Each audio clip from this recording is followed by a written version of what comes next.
নমস্কার বন্ধুরা, আমার ঠিকানাটা দেওয়া হয়নি। আমার নাম কিশোর সরকার। আমার বাবার নাম লেট গোপাল সরকার। আমার মার নাম প্রভাতী সরকার। আমার স্ত্রীর নাম লিপিকা সরকার। আজকে শিবেনের কাছ থেকে ওরা 2 লাখ টাকা, 4 জনা 2 লাখ টাকা খেলে এবং আমাকে সর্বশান্ত করলো এবং সবসময় আমাকে হুমকির ভরে রাখে, চুপচাপ থাকবি, কাউকে বলবি না, বললে তোকে শেষ করে দেবো, তোদের ফ্যামিলিকে শেষ করে দিয়ে আমরা ওখানে পার্টি অফিস করব। সম্পূর্ণ হচ্ছে মানু, পীযূষ, রিন্টু হালদার এবং অমিত দে। এরা সবই পার্টির বড় বড় নেতা এবং মাননীয়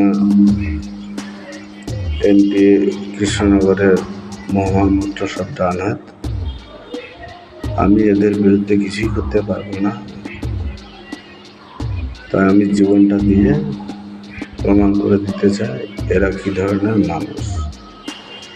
তো প্রশাসনের কাছে আমার একটাই অনুরোধ এবং আমার পাড়ার লোকের কাছেও একটা অনুরোধ, হাত জোর করে অনুরোধ করছি, আমার স্ত্রী এবং আমার মাকে আপনারা প্রোটেকশনটা দিয়ে, যাতে ওরা হাঙ্গামা না করে আমার বাড়িঘর দুধ ভেঙে যাতে ওরা জায়গা দখল করে না নেয়।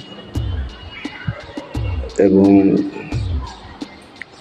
পাড়ার লোককে বলছি, আমার একদম নিঃস্ব আমি, আমার কাছে কিছুই নেই।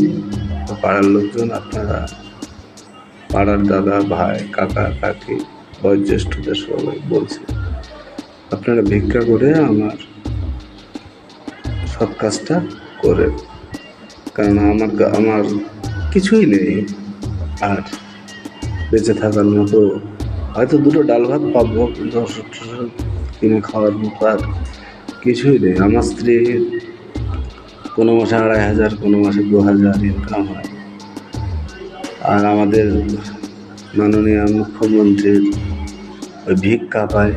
আমার মা 1,000 টাকা, আমার স্ত্রী 1,000 টাকা। এই হচ্ছে সম্বল আমাদের।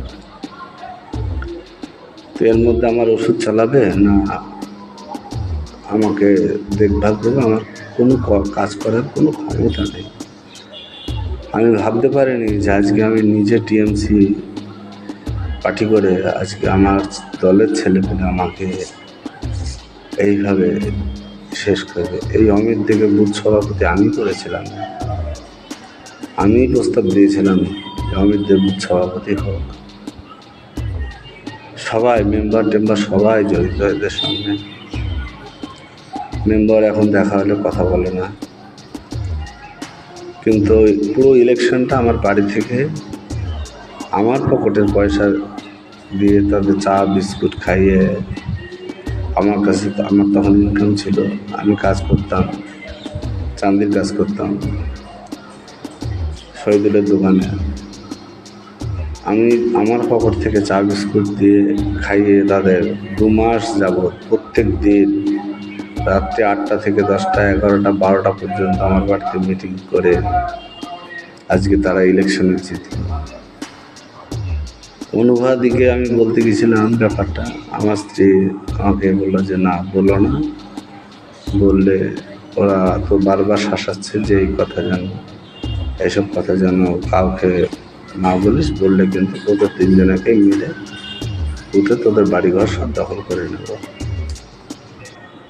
তো শেষ সময়, শেষ বিদায়, প্রশাসনকে আবার বলছি, আপনারা ওদের শাস্তি হবে না, ওদের শাস্তি